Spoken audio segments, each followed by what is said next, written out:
What would you do if your times were such that even the slightest criminal act or accusation could lead to one of the most horrible deaths thinkable?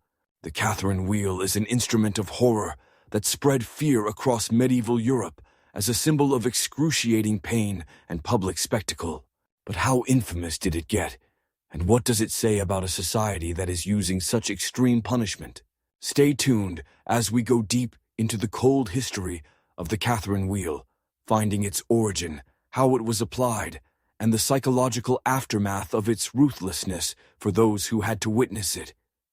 By the time you are through watching this video, you will see just how this brutal device molded an era of justice and fear. First of all, to understand the Wheel of Catherine, one needs to go back to the Middle Ages, when punishment in public was not just a means of punishing the criminal, but also a lesson for the accused. The wheel is named after the Christian martyr, Saint Catherine of Alexandria, and served to kill a criminal in such a way that he suffers as much pain and torture as possible. But it was not only a question of the execution of the condemned. This was to terrorize the masses, to deliver a message that one could be next if one dared to disobey the law and the ruler. The Catherine wheel execution was never a form of punishment, but in fact, an act of psychological warfare against the whole community, because it would have been one of the most brutal ways one could conceive of. Tie a victim to a huge wheel, and executioners come with iron bars or hammer and literally smash the bones, breaking them limb by limb.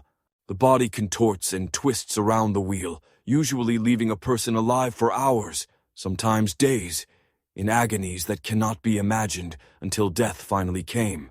One of the most infamous uses of the wheel was as an execution device in medieval Germany for thieves, murderers, and other kinds of rebels. The wheel was then hoisted upright for all to see once the bones had already been broken. The display of broken bodies served as a grim reminder to onlookers. The law's justice was absolute, and mercy was rare. But maybe the most alarming feature is not the actual painfulness, the psychologic effects on the victim and the public alike. People came to watch, either out of fear or to satisfy that most vile of human drives, morbid curiosity. The spectacle of a person suffering so slowly and so publicly hardened hearts or terrified minds into compliance. By the 18th century, most of Europe had abolished the wheel in favor of more humane modes of punishment. But the legacy of the Catherine wheel lives on, and the memory stands to remind us of how far justice has come and how dark human history can be. It is now remembered as one of history's most gruesome methods of execution and a symbol of cruelty, representative of those times when justice was not very different from public torture. The psychological impact went far beyond those who experienced it. It was a culture of fear, where obedience is compelled by the mere threat of unimaginable suffering.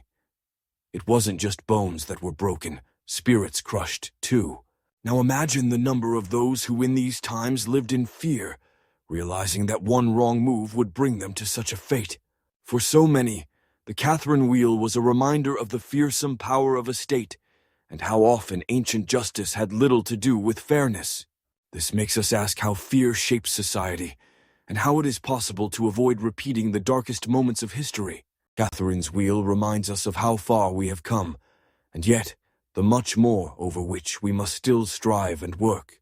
And as we remember these brutal times in history, we have to learn to question the systems that govern us.